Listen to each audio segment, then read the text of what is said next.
Robinson, how are we doing today? Good, man. How are you? Doing well. Pleasure to meet. Been a long time fan of Wormhole, so excited to dig into some of the thinking and recent changes you guys have made. So yeah, you're a co-founder of Wormhole, which is a interoperability cross-chain protocol that really enables blockchains to communicate and share data or assets securely. So I think you've done over $65 billion in all-time volume across the ecosystem, which is insane.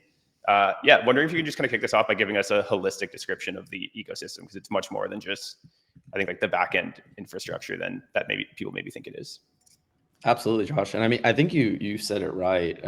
It is essentially this way in which all these different blockchains communicate. The term or the category we're kind of slotted into is what we call interoperability, or the industry calls interoperability. I think that's kind of a scary term sometimes. Interoperability is really nothing new. So we've seen this in industries before crypto, right? Like, whether it's the healthcare system and all these data silos needing to communicate. Whether it's the financial system, right? We're talking today about the Swift of crypto. You have all these different banks that don't speak with one another. They have different ledgers, et cetera. Like, how are they sharing data?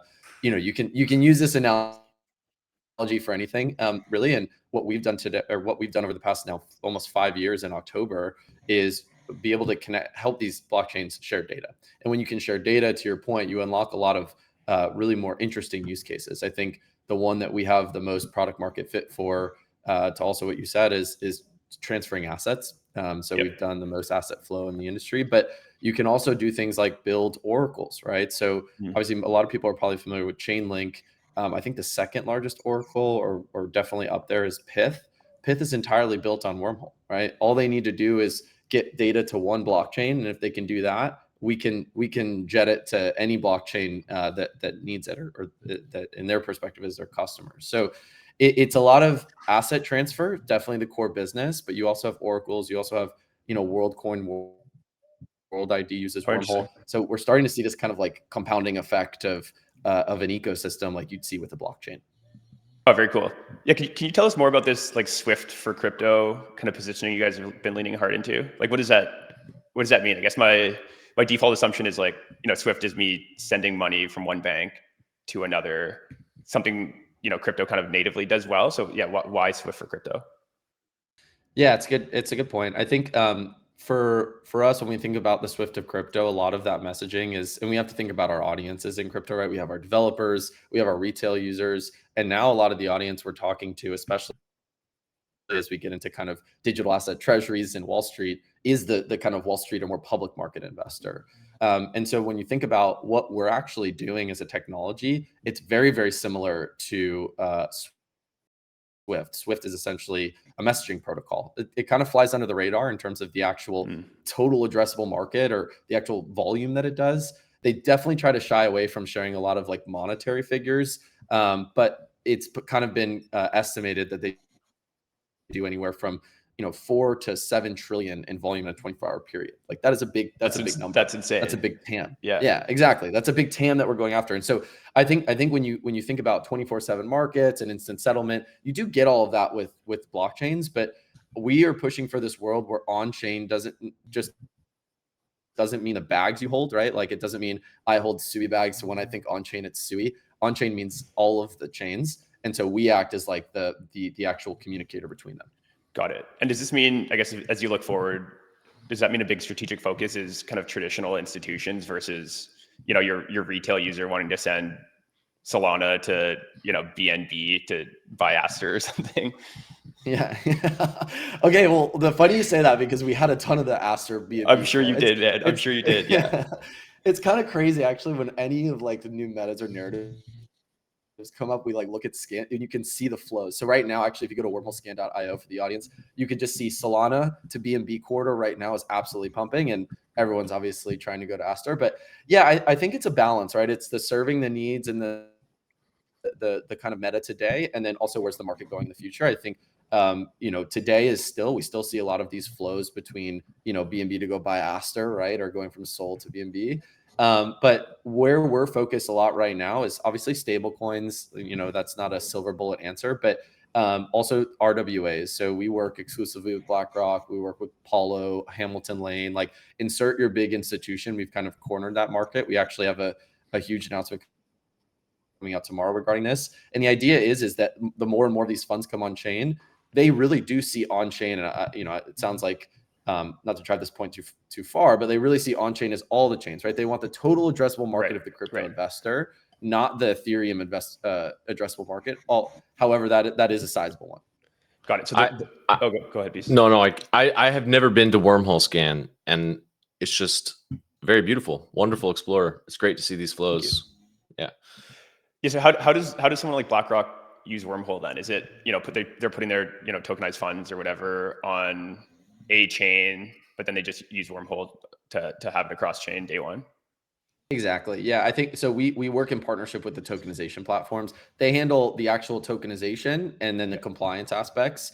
And then what we'll do is you're able to send, let's say, BIDL, their flagship money market fund, between all the various chains, right? So like a good kind of why you might want to do this would be if you have BIDL on, let's say Solana, but you want to take advantage of Athena and you want to take a position with their like BIDL backed stablecoin, instead of going through Securitize or whatever tokenization platform and redeeming. I mean, some of these things you have to redeem. I'm a holder of ACRED, for instance, which is private credit through Apollo. There's like quarterly redemptions, right? So if I wanted to switch the chain I'm on, it's actually like a horrible waiting process to ultimately go do that. Instead, and you could just kind of send it, via, there's a portal bridge within Securitize. You can send it within the application, and you don't have to go through all of that kind of clunky, Web2 or traditional finance processes of redemption flows. Got it.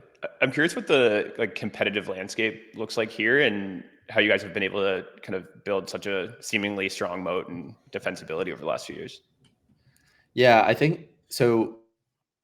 I think about we're kind of vertically integrating in a lot of like the middleware infrastructure stack. We're actually seeing a lot of companies kind of collapse on each other, which I think is exciting. But the way I view the space is kind of interesting in the sense that, or it's interesting for those involved or invested in interoperability or any infrastructure, right? Like we can kind of say that blockchains are probably one of the main charts that continue to go up and to the right the past 7 years, right? So we have just endless blockchains. When we first started Wormhole, it was a school of thought that multi-chain would be a thing. Many people thought Ethereum would be the world computer. And then the second tier of that was that everything would actually settle to Ethereum, right? It was like, and then you finally get to Solana, Sui, Bear, like all these other chains.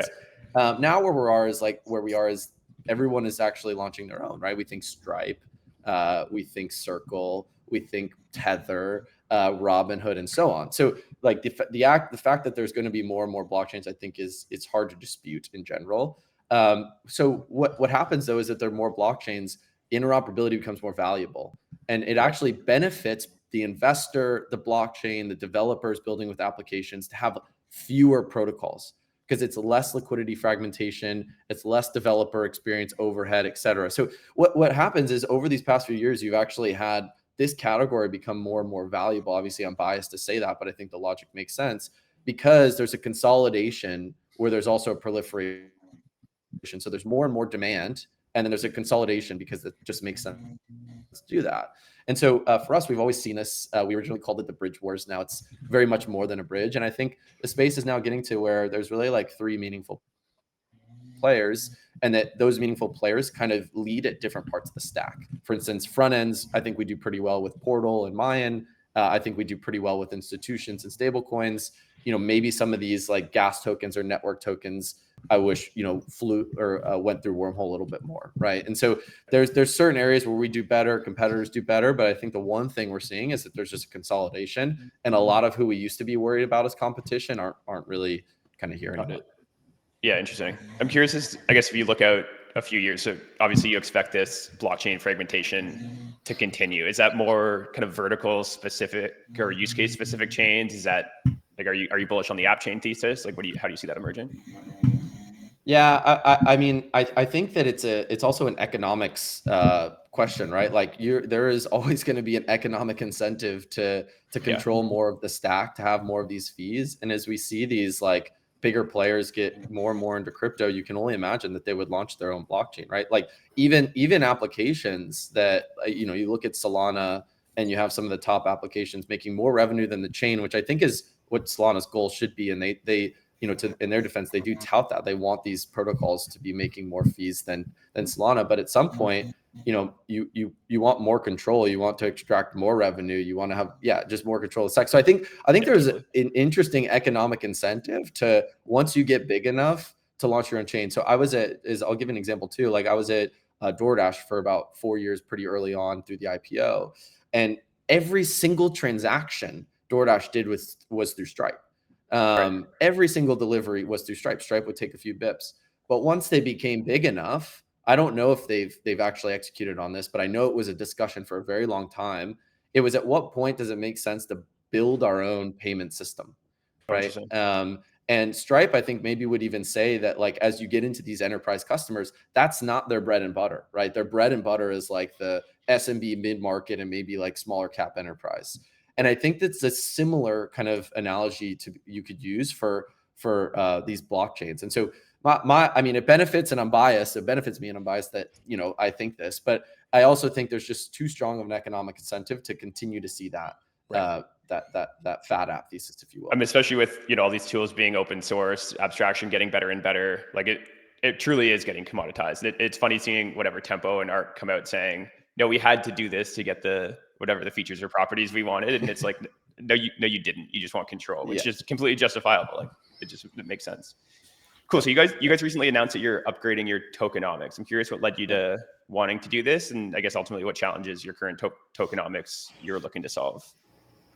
Yeah, I mean, I'll there's three kind of core categories of like what we call W 2.0. There's obviously the yield component, there's the reserve component, and then there is the unlock component. I'll maybe start with the unlock. So Wormhole's been around for a long time. We're actually probably one of the few protocols that had a lot of users and a lot of usage, and then launched a token 3 years later almost. Versus what we see the kind of opposite thing happen. And when we first designed the tokenomics, we were all still at Jump, right? Wormhole, was incubated at Jump. We have a very institutional trading building background, and when we designed all the tokenomics there, when we did kind of the initial raise, and at the time the meta was very much so.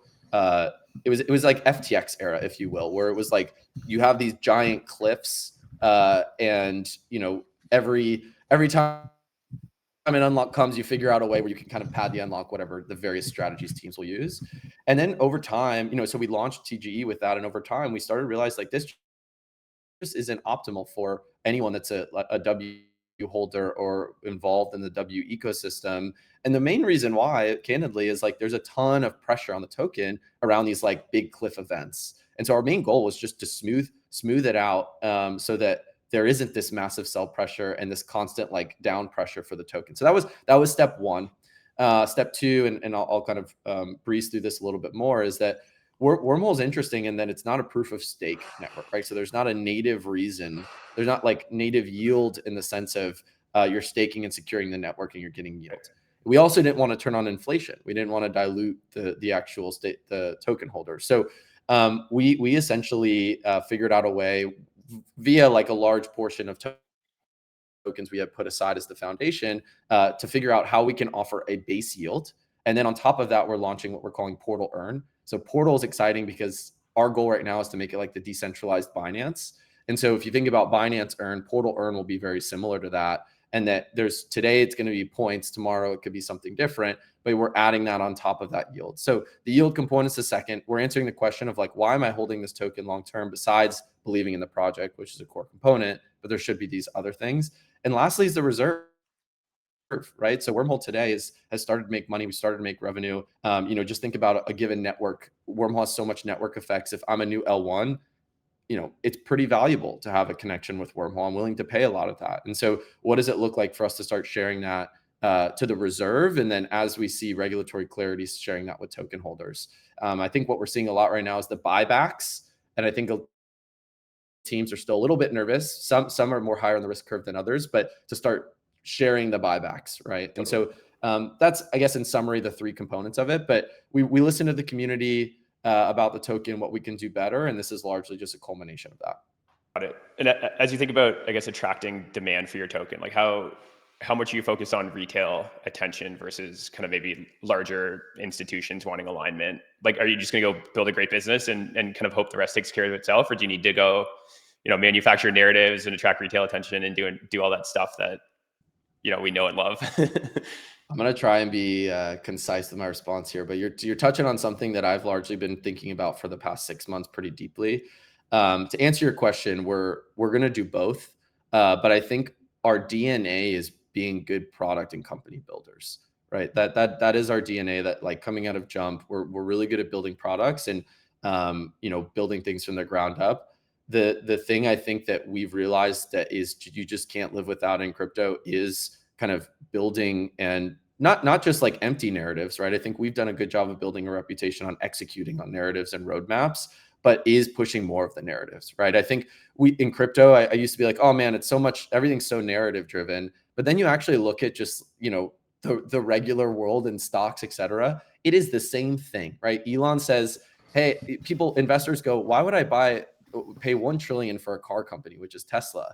Elon says, whoa. It's not a car company. It's a robotics company. And now that robotics company is as a 10 trillion, market cap, that's not like too crazy, right? And so you kind of have to lose a little bit of the ego and like actually see that this is just how things work, right? A good CFO has good narratives, but you have to execute on the narratives. I think that's where crypto falls short a lot of times. And so for us, I guess, Josh, in summary, we're focused a lot on retail. Obviously, DW 2.0 was listening to retail, and we'll continue to focus there. And I think you'll see a lot of, I'll say, not even institutional, I'll say Wall Street focus for Wormhole in the next month. Got it. Very cool. Yeah, I guess maybe last question before we let you go. I think we kind of maybe hinted on it at the top with Aster, but yeah, you guys have this really interesting kind of viewpoint on the money flows of crypto. So curious what other kind of insights you've picked up recently from the data you've been seeing. Well, I actually tweeted this out yesterday, so I look at Wormhole Scan a lot. I've never seen Ethereum. Wormhole was born, by the way, but between connecting Ethereum and Solana, but I've never seen Ethereum not be the most dominant source chain of funds. The time I've seen it flipped was literally like 2 days ago. Was Solana flipped it for the highest source, and BNB was the biggest destination. And we've seen, by the way, other big flows, right? We've seen the Trump token meta most recently was just massive flows to get to that token. And we still kind of saw the Ethereum Solana top corridors, but that was a really interesting, I think, switch. And kind of goes with this theme of like Ethereum, Solana. It's always been Ethereum's, very much so superior in a lot of ways. I think that gap is closing. And we're starting to see Solana be kind of this source for a lot of funds. And as things kind of happen on other chains, people will then kind of go from Solana rather than Ethereum. So that's probably one of the main interesting themes I've seen lately. But I encourage people to go to wormholescan.io. You can get glean a lot of insights, whether it's new tokens or whatnot from there. We try to keep it up to date daily. Yeah, that's awesome. Yeah, I went on there this morning expecting a block explorer, and it looks nothing like a block explorer. So don't be don't be concerned. You're going to see another Etherscan looking product. All right, man. Really appreciate you jumping on here. It was fascinating to dig into your thinking behind all this stuff, and we'll be following along closely. Cool. Thanks, guys. Always a pleasure. Peace. Ciao.